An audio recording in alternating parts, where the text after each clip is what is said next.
Hey, what's up everyone? Welcome back to another session. My name is Adesh and in this video everyone we'll quickly discuss solution of November 22 examination paper. So let me tell you there'll be two videos on the same topic, same discussion. One will be in English language which is this video और English में भी एक और video रहेगा वो आप लोग English के लिए रेफर कर सकते हो. So I hope you people have already watched the analysis video, right, which was being shared yesterday, right? So in this video, we won't do any analysis. We'll just solve the question directly, right? Let me share my screen and let me tell you. I'll be giving reference of some question numbers from a particular notes during this discussion. Sir, which are these notes? So during my 100% discounted fast track batch, right, which I released for November 22 attempt, right, which a lot of which I think 1300 plus students watched and prepared through, right? I would want to let you know, uh, I'll be giving reference of question numbers from those notes. If you want to refer those notes, I will give in the description the website and the application link from which you can freely download such notes, right? Which were made available for November 22 students. I would, for upcoming attempts, I would try to update those notes, but for now, you can obviously download from there, right? First question, everyone talking about the first question. First question is not a new question, is already being asked in May 18. One second. First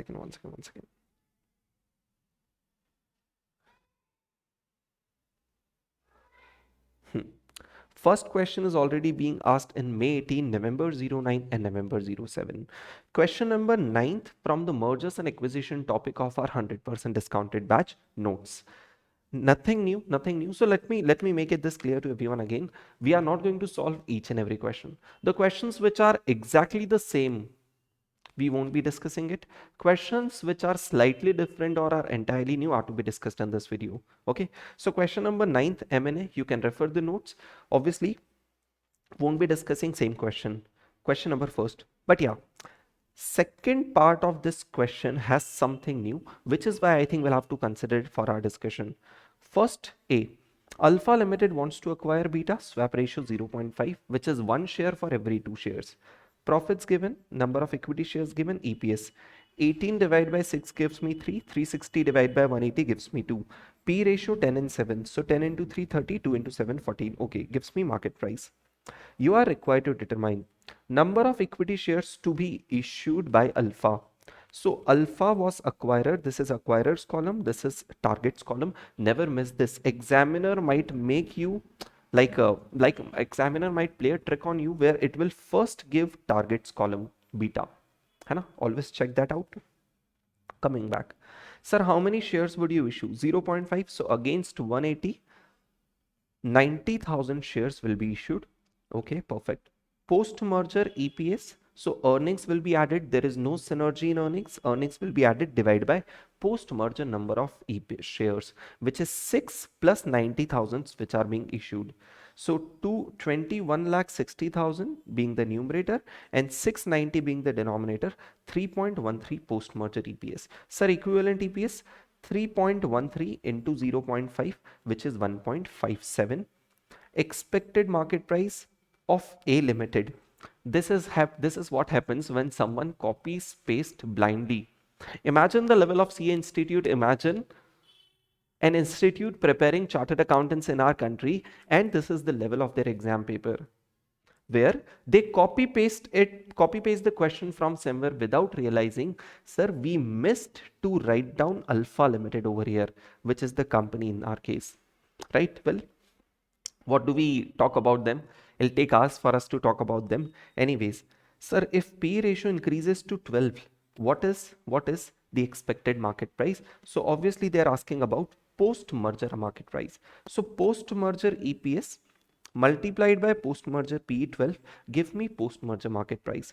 Market value of merged firm. There can be two approaches to solve this question. Both the approaches obviously are correct, but one will give a slightly different answer because of rounding off error. Do you agree EPS has been rounded off? So do you agree the effect of that has already reached to MPS? Even the MPS has been rounded off. If I multiply my MPS with the post-merger number of shares of 690, I'll get the post-merger market value of 2 crore 59 lakh 16,400. But again, this is subject to rounding off. The way to avoid such type of errors would be obviously to multiply post-merger earnings with post-merger PE. Post-merger earnings is 21 lakh 60,000. Post-merger PE is 12. So 2160 into 12 will give me 2 crore 59 lakhs 20,000. 1 second. 2 crore. So give me a second. I think there is an error. 1 second. 21 crore 60,000 multiplied by 12. So 2 crore 59 lakhs 20,000. So let me add one more zero to it. 2 crore 59 lakhs 20,000 is the exact answer, which because of rounding off is becoming 2 crore 59 lakhs 16,400 rather than 20,000, right? So this was a basic question. I had to discuss it because I want to take you to the second question, which is new part of the same question. If you are a shareholder of Beta, if you are a shareholder of Target, everyone please mind, and holding 100 shares, will you be interested to sell your stake? Sell your stake in the sense they are trying to say, will you be interested to sell your stake under the acquisition? Will you be ready to let go your shares and receive their shares in return? So let's see. Do you agree? I would agree to it. I would be interested to it only if I have benefit. I have some benefit. Sir, please understand. I hope you all know that benefit to a shareholder can be in two things. They can have a benefit in terms of earnings. They can also have a benefit in terms of market value, right? First preference of financial management is always wealth maximization, which is why we are considering benefit in terms of market value. In terms of market value, how much is their equivalent MPS? Because that's what you use to compare for Target, right? So I will compare pre-merger MPS with equivalent MPS. Sir, equivalent MPS for 100 shares. Let's consider 100 shares because they have specified it. Otherwise, you could have done at per share level as well. Doesn't matter. So 37.56 post-merger MPS multiplied by exchange ratio of 0.5 gives me 100 gives into 100 shares gives me post-merger wealth of your post-merger wealth, which is 1878.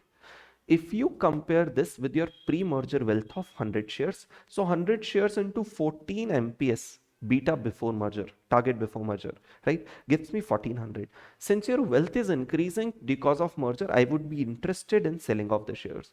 I assume, I hope institute also make this comparison on the basis of MPS and not EPS. See, I hope you can imagine even the EPS comparison is possible. Sir, 3.13 post-merger EPS, equivalent EPS 1.57. Pre-merger EPS on the other hand was 2. So there is a possibility that institute might give both the answers, one on the basis of MPS, one on the basis of EPS. They might say that, okay, 100 share post-merger equivalent EPS is 1.57. So total earnings against 100 shares is 1570, right? Whereas pre-merger EPS earnings of 100 share was rupees 200. Right now will be 157. Sorry, my bad, not 1570. Post-merger EPS right now of 100 shares is 157, whereas against 100 share pre-merger EPS earnings were 200 rupees. So as per EPS, the answer is no, but I think ultimate answer should be yes, because wealth maximization is the intent. I hope I was able to discuss the second part of the first question which examiner asked.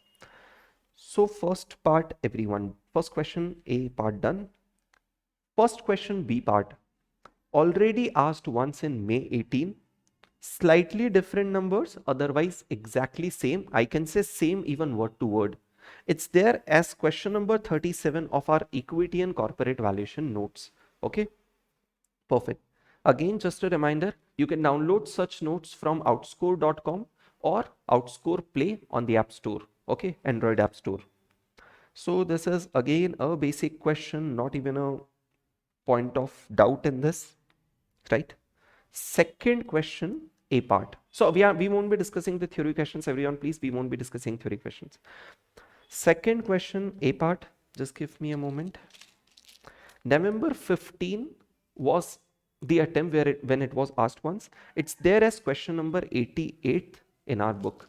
Let me tell you exactly the same question, except the numbers have been changed, is already there. We won't be discussing in the class in this video over here. Secondly, when it was being originally asked in November 15, the question was actually too lengthy, because in the same question they asked us the concept of MIRR, modified internal rate of return, which fortunately they didn't ask this time. They asked only the NPV, right? So based on the concept of foreign currency approach, home currency approach, NPV calculation of international financial management. Okay, this question is based on home currency approach. Okay, question number second A, November 15, question 88. Second B, same question was asked in May 2009. So frankly saying, can you please observe this?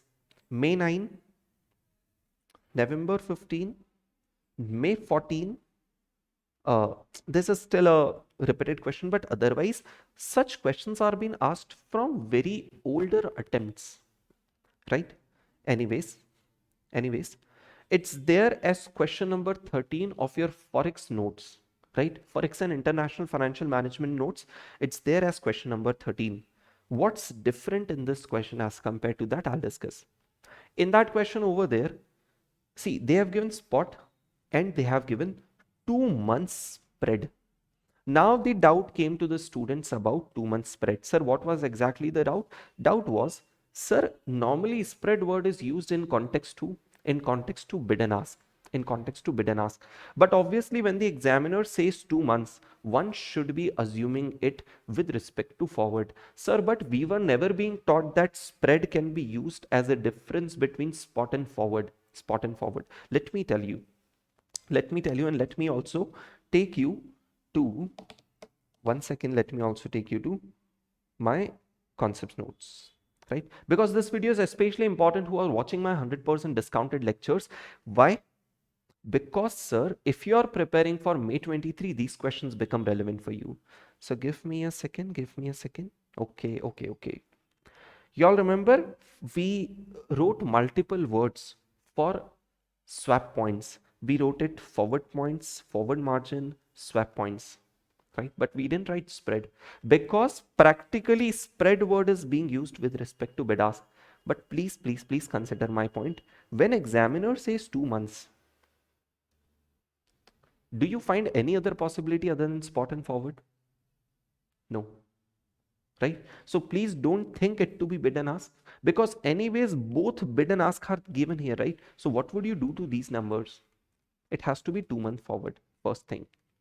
Second, another question which I'm talking about, asked in May 09, question 13, forward rates were directly given, whereas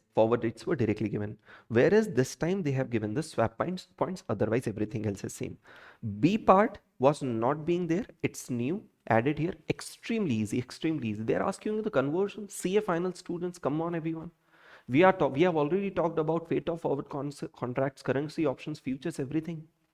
They are asking you, if you want to sell 10 lakhs at 2 points in the spot market today and after 2 months using the forward rate, how many US dollars will you have to, sorry, if you want to get 10 lakh rupees, if you want to receive 10 lakh rupees after in the spot market today and after 2 months, how many US dollars will you have to sell? Extremely easy question of conversion, won't be discussing it, right? See, theory, no discussion.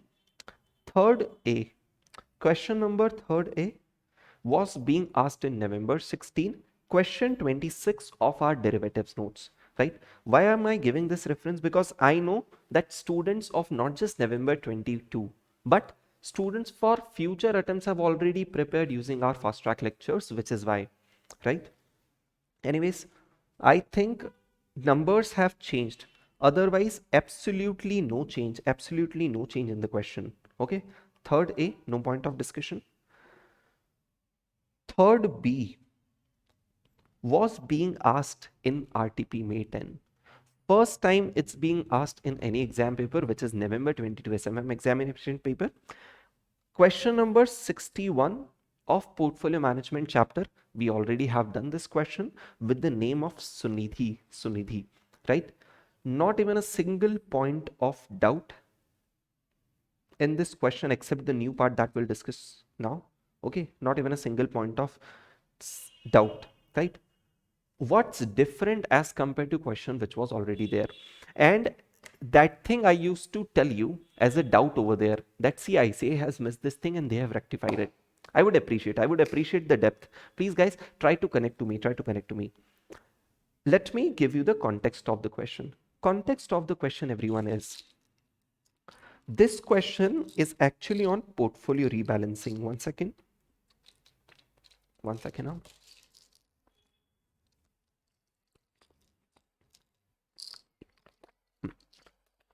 This question is on portfolio rebalancing. In the portfolio rebalancing, we had one method as constant ratio plan, in which we try to maintain a fixed ratio of say 50-50% of risky investment and less risky investment, aggressive portfolio and conservative portfolio.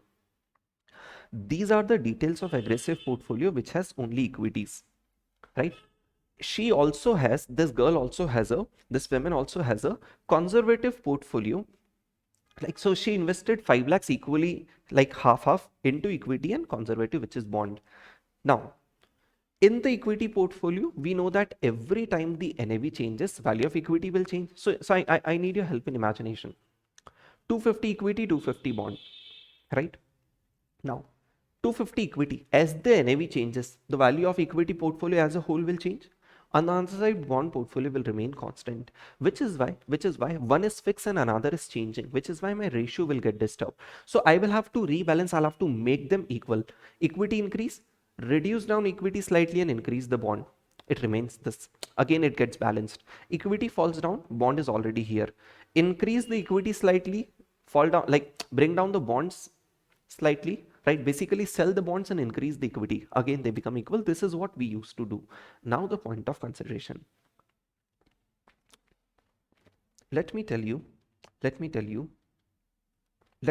you to the question rather. Question of portfolio management. Now, one second. I will take you to the question of portfolio management. Let me search Sunidhi. One second. SUNI. Perfect. Question, right? RTP May 10, question 61. Sir, there they said, please understand the line. Total portfolio was being rebalanced each time NAV of the fund increased or decreased by 15%. Increased or decreased by 15%, right? So everyone, let me tell you, over here, it's not clear that 15% from which point? 15% could have been from 2 points. Please understand the point. 40 to 25, right? For example, let me tell you. Wait for a second.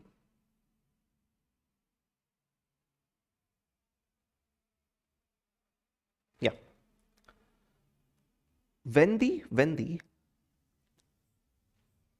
Feb NAV was 36. When 36 become 32, there is no rebalancing required because change is not 15%. At 36, we did the rebalancing, but when it becomes 32, no rebalancing required, right? We did not rebalance in March. See, after the March, immediately we have April, right? From 32 to 38, when it changed by 15%, we did the rebalancing. I raised it as a doubt that we don't know exactly. Question is not specified. We have to consider 15% change from the last month's NAV or from the last NAV when the rebalancing was done. Please understand the question. Rebalancing was done at 36. It came to 32. Again, it went up to 38. So I should compare it with 36, which is actually more logical, or I should just compare it with my last month's NAV. Logical is comparing it with the last rebalanced NAV. Imagine NAV increasing by 10% every month. 10% every month for the entire year. Equity balance will significantly increase without any rebalancing. Why? Because within a month there is not more than 15% change as asked by the question. Which is why logically rebalancing should happen every time NAV changes by 15% as compared to the last rebalancing date, not last month's NAV. This was a confusion. This is the depth which with me make the discussion. Anyways, come to the point. We had this depth when we discussed this. Again, today we have this depth discussed again. See, can I? Where is that question? Yeah, this time they have specified 15% compared to the NAV of previous month. I would appreciate ICI for making it clear, even if they are illogical, but they are clear at least. Yes, anyways, so this issue gets sorted here, which was to be brought to your notice. Anyways, second part of this question is logical, right? They are asking, which is new as well, They are asking, according to this technique, according to this rebalancing scheme developed by this girl Srinidhi, do you think there is an error in this technique? So again, this is something which even I can give an answer which is logical, but I don't know if ICI would give the same answer and it's suggested or not. I'll give you the answer. And the answer is same which I just discussed.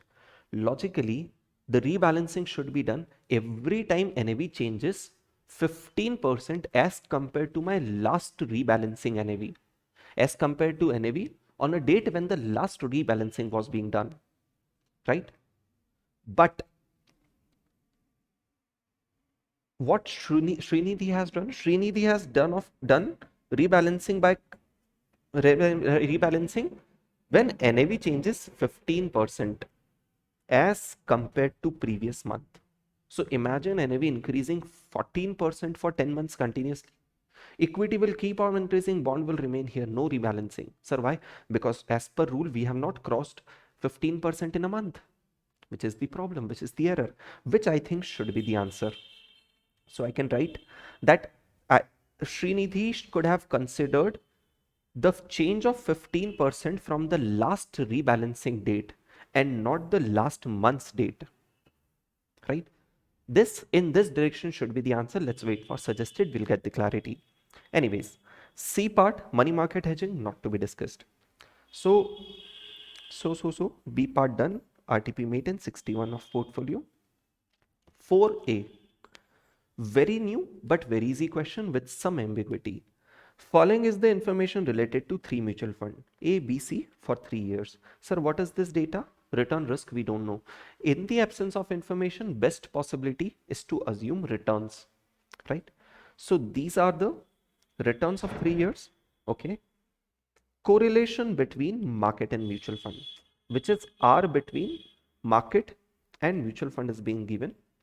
A, B, C, okay? Variance of market is 9, which is standard deviation 3. Rate of return on government bond, which is RF 7%. You are required to rank using sharpen trainer. Very simple. Can you imagine sharpen? Yes, sir.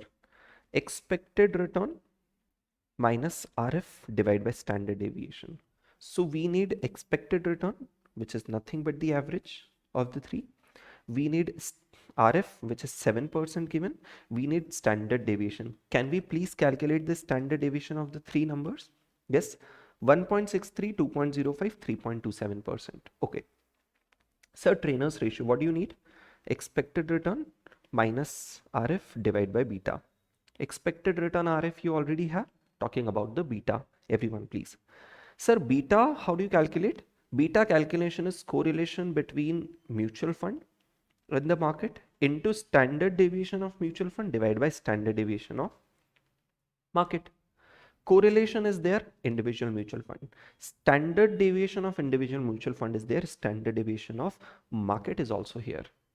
Ultimately, we can calculate the beta of the mutual funds. 0.245, 0.171, 0.709. Calculating sharp-end trainers ratio, higher is better. First rank, orange is second rank, third rank is portfolio B. But as per trainer, first rank will go to first portfolio. Second rank will go to C portfolio. Third rank will go to B portfolio, right? So this is the rankings given. Extremely basic and easy question, didn't discuss in details. Sharing the answer for your reference, right? Fourth A, done. Fourth B, again question on portfolio. Similar question but has a fourth part which is new. Was already asked in May 21 and was asked in May 08. Question 21st of our notes of portfolio management, right? Already being there. Numbers have changed. You have 3 crores to invest. Following options, right? Respective betas. Asking if you invest equal amount in all. What is the beta? Do a simple average. Won't discuss. If you invest 15 in S limited, 15 in P limited, 10 is C. S. So S limited, they are saying 15%. P limited, again 15%. C limited 10%. And equal in the rest of the two. So 30 and 40, which means rest 60 is to be distributed in rest of the two portfolios. Calculate weighted average. Simplest question. C part, as usual, even the older questions had the mistake. They are saying that if market rate of return is 12, they are asking portfolio's expected return would be what? If the beta is 1.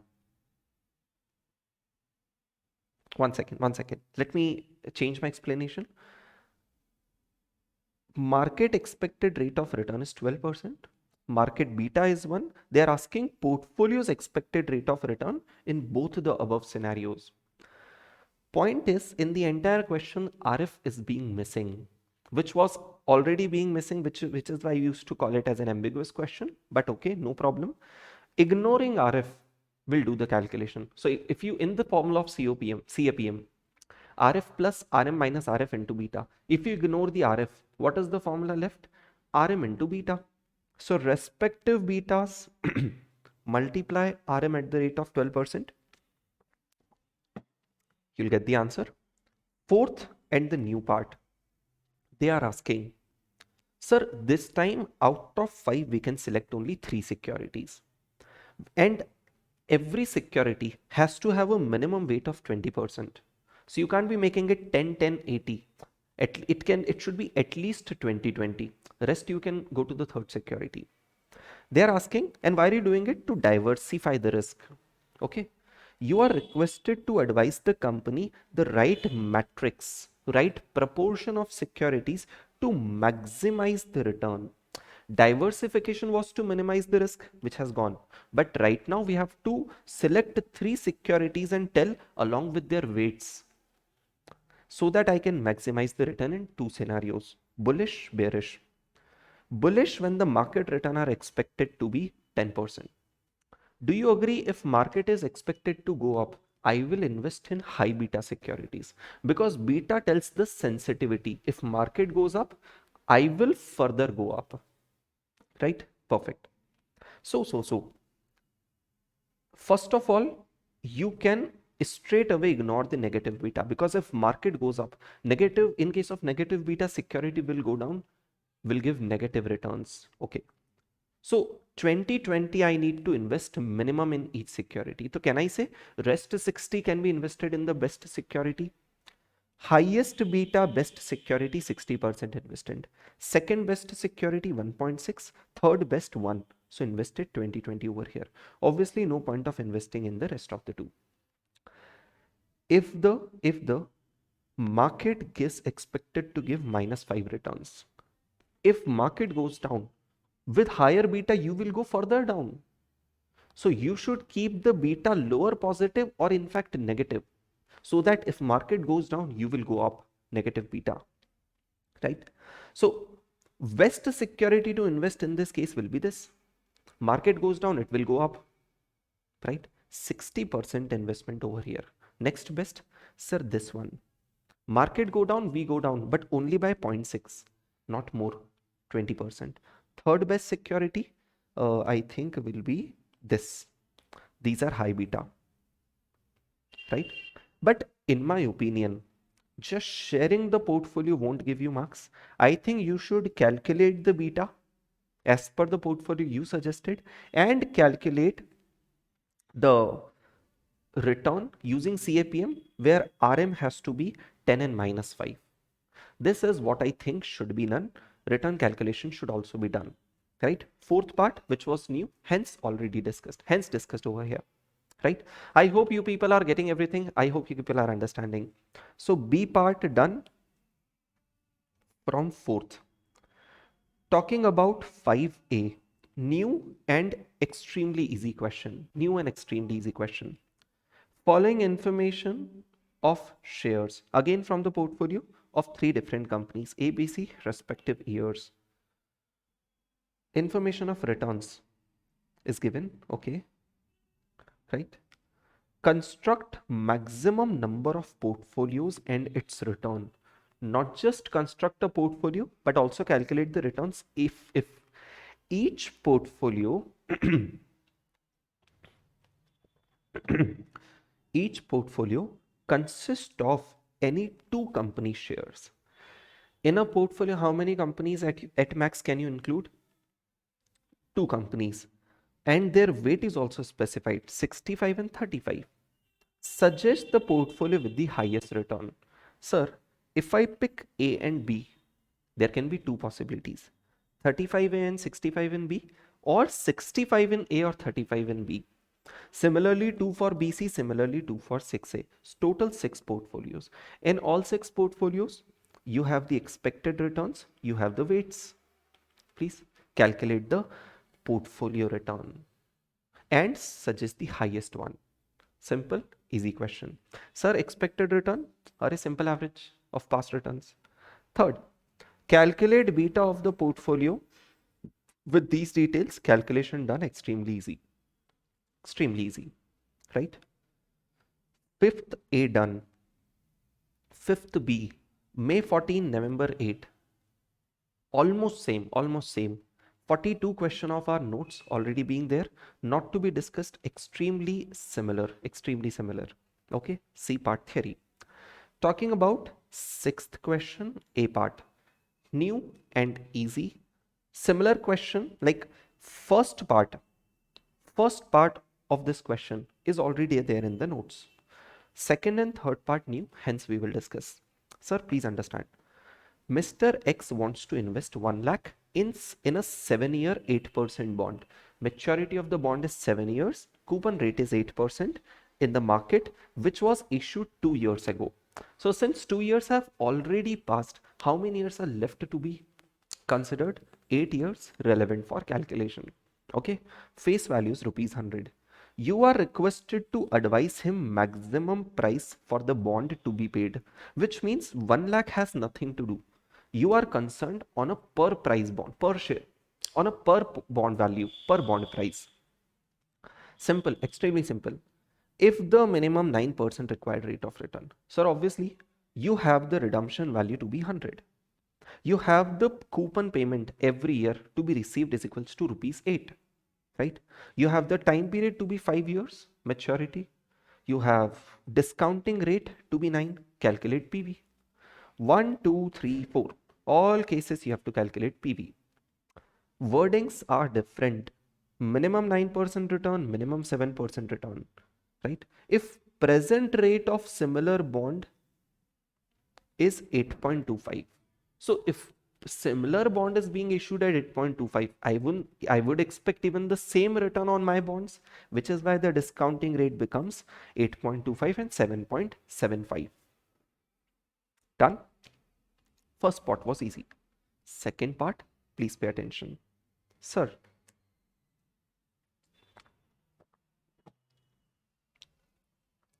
if the bond is available at par, which means how much is the market price this time? Rupees 100. 1% is the transaction cost. 1% is the transaction cost, which means, can I assume that they are talking about the transaction cost only at the time of purchase? Because at the time of redemption, it gets redeemed directly from the company, right? And the entire question is talking about what to do now, right? So 1% is the transaction cost, which means if I buy 100 is market price, 1% extra I'll have to incur. How much will be cost to me? 101. They are asking what is the effective yield.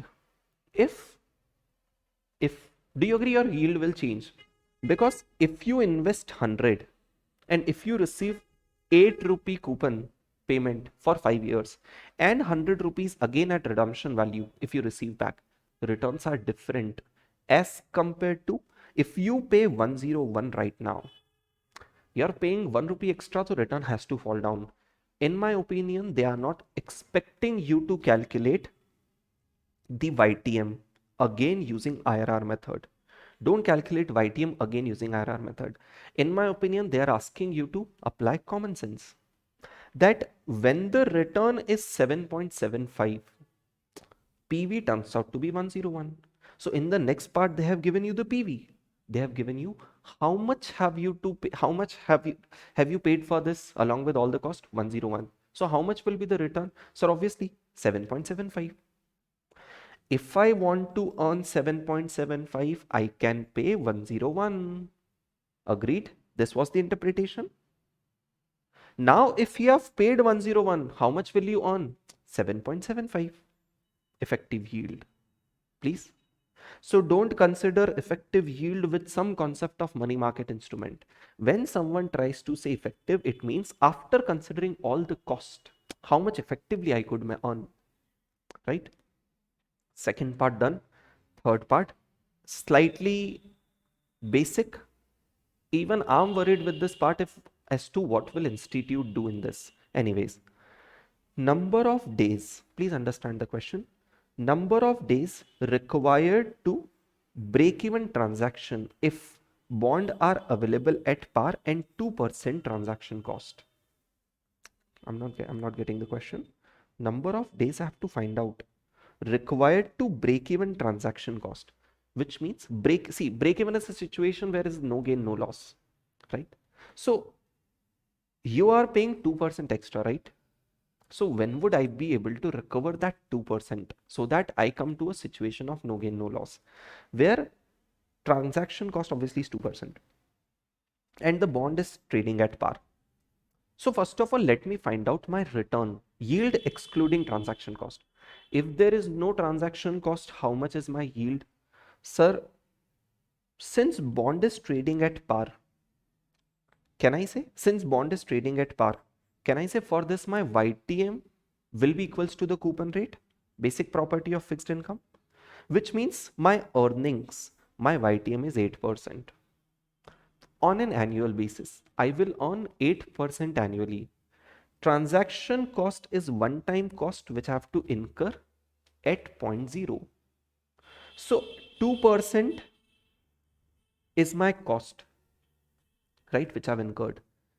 Divide by 8% is how much I earn annually. So can you tell me in how much time will I be able to recover? See, simple logic is 8% I earn in 365 days. How long will it take for me to recover 2%? Sir, 2 into 365 divided by 8, which is 91.25 or 91 days. This is my logic, assuming institute does similar thing. Let's wait for the suggested. Anyways, I'll come up with a video when the suggested comes out to tell you guys how much is this solution different from suggested, right? 6th A done, 6th B, first 2 part theoretical, third part is new but extremely basic. You have asset liabilities, you calculate equity. You have net income, you calculate ROE. Please, you have dividend, you calculate retention ratio. Growth is retention ratio into ROE, which is 15%, which is what you have to calculate sustainable growth rate. Please. Basic answer turns out to be 15%. So this, everyone, was the discussion of entire paper, especially the new questions which were not there earlier by ICE in any of the institute's publication, ICS publication, and which you people were waiting for because you are curious enough to tell your answers. But our request, please, November 22. So this request, I'm sorry to be made at the start of the video. November 22 should not, people should not have watched this. They would not have watched this because it's time to focus on audit, right? It's time to focus on second group exams. After exams get done, you could have watched this. Anyways, thank you very much everyone for watching up this video. I'll see you in the next video. Bye.